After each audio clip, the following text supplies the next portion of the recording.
Dapur Evarisa buat pau kacang yang enak, mulus, montok, tidak keriput dan tidak penyot. Tonton videonya agar teman-teman di rumah juga bisa buat.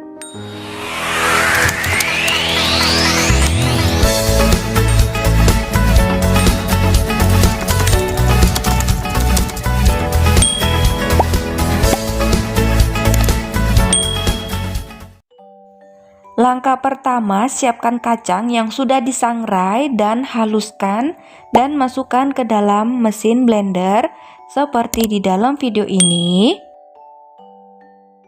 Lalu tambahkan minyak sayur, tambahkan gula merah aren dan gula pasir,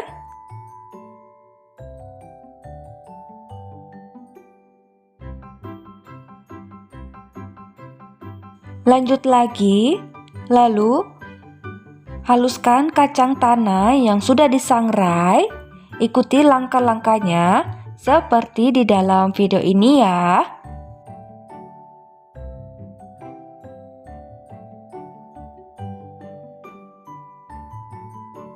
Setelah kacang tanah sudah dihaluskan, lalu lanjut lagi untuk buat paunya.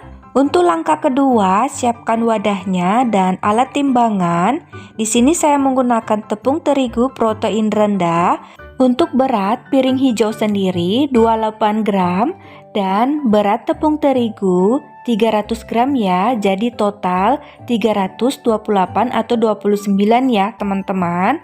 Lalu tambahkan lagi ragi. Aduk menggunakan spatula sampai dapat tercampur rata. Setelah tepung terigu dan ragi sudah tercampur rata, lalu tambahkan air hangat dan tambahkan gula pasir dan larutkan ke dalam air hangat dan tuang ke dalam tepung terigu. Gunakan spatula untuk mengaduk adonan sampai dapat tercampur rata. Atau boleh juga menggunakan tangan.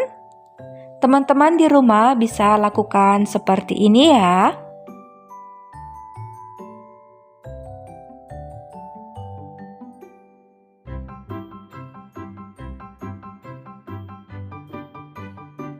Diadon terus menggunakan tangan sampai bahan adonan ini setengah kalis.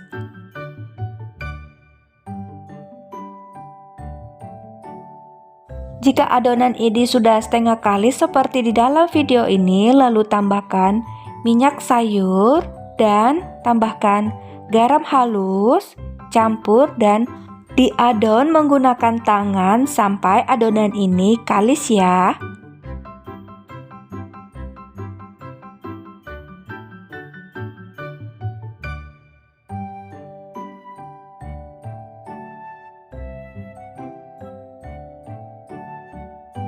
Setelah adonan sudah kalis seperti di dalam video ini, lalu istirahatkan adonan ini kurang lebih 1 jam dan jangan lupa tutup menggunakan kain bersih ya. Setelah itu lanjut lagi.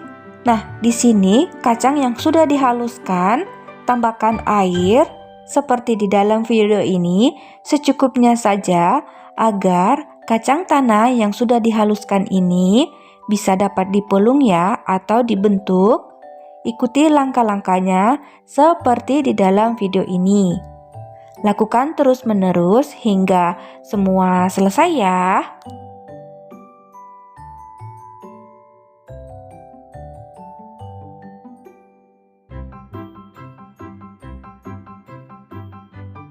Setelah kacang tanah sudah dibulatkan semua seperti di dalam video ini, lalu lanjut lagi. Buka adonan yang sudah diistirahatkan selama 1 jam, lalu kempeskan kembali adonan ini.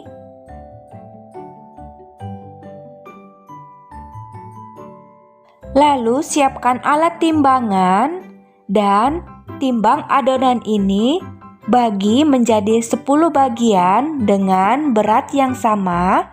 Setelah dipotong-potong, jangan lupa untuk dibulat-bulatkan semua adonan ini yang sudah ditimbang. Teman-teman di rumah bisa ikuti langkah-langkahnya. Lakukan sampai semua selesai ya.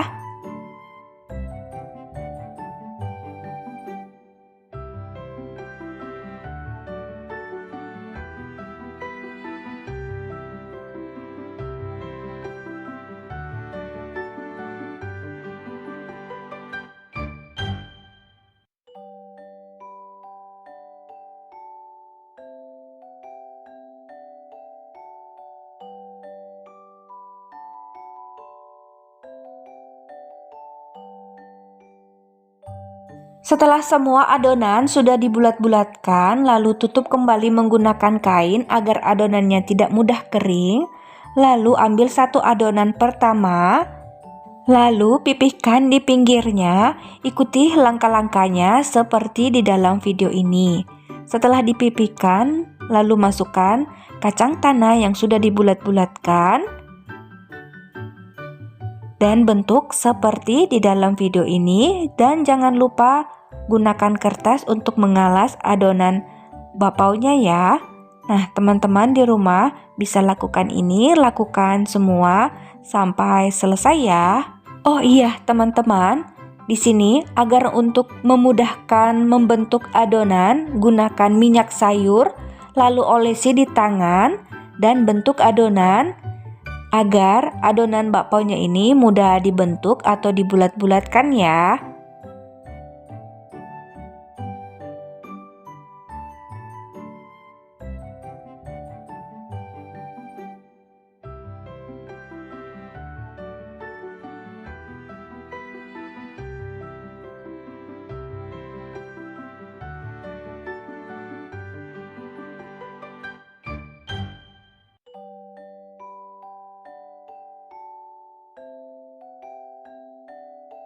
Setelah adonan sudah dibentuk dan dibulat-bulatkan semua, lalu lanjut lagi.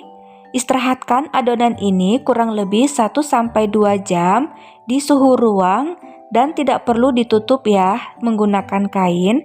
Setelah 1 jam 2 jam, lalu kukus adonan pertama yang sudah dibentuk dan sudah dibulat-bulatkan.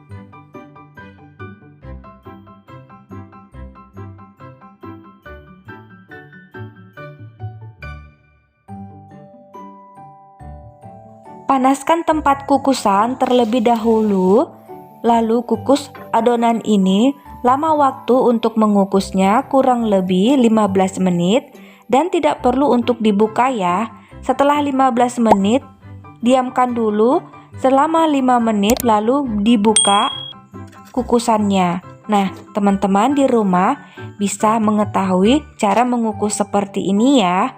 Nah, lakukan terus-menerus sampai semua selesai ya. Di sini saya mengukus untuk adonan pertama, lalu lanjut lagi untuk mengukus adonan kedua.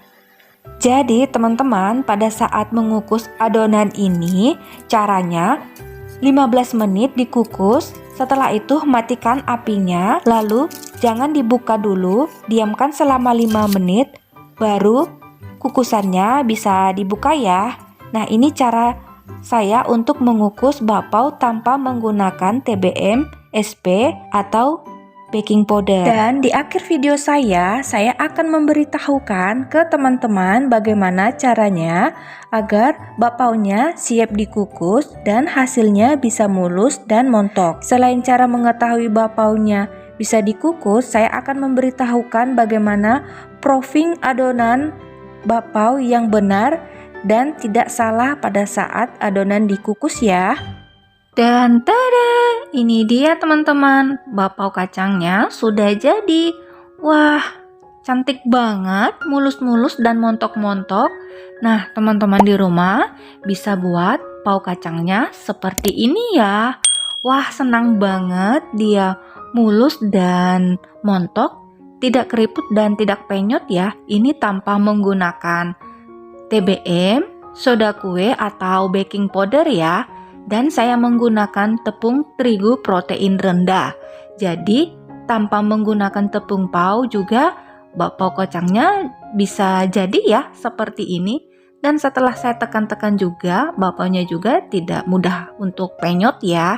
Nah, sebelum saya mencicipinya, saya melihat-lihat dulu bakpao kacang yang sudah saya buat.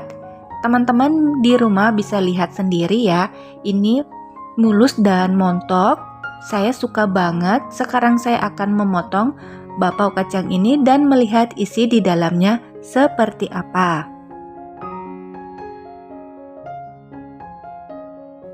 Dan hasil di dalamnya seperti ini. Mulus, montok, tidak keriput, dan dagingnya juga cukup memuaskan hanya menggunakan 4 bahan utama. Jadi poin yang sangat penting adalah di proofing adonan, karena tanpa menggunakan tepung pau, TBM, baking powder atau soda kue, jadi proofingnya kurang lebih 1-2 jam di suhu ruang tanpa perlu ditutup menggunakan kain.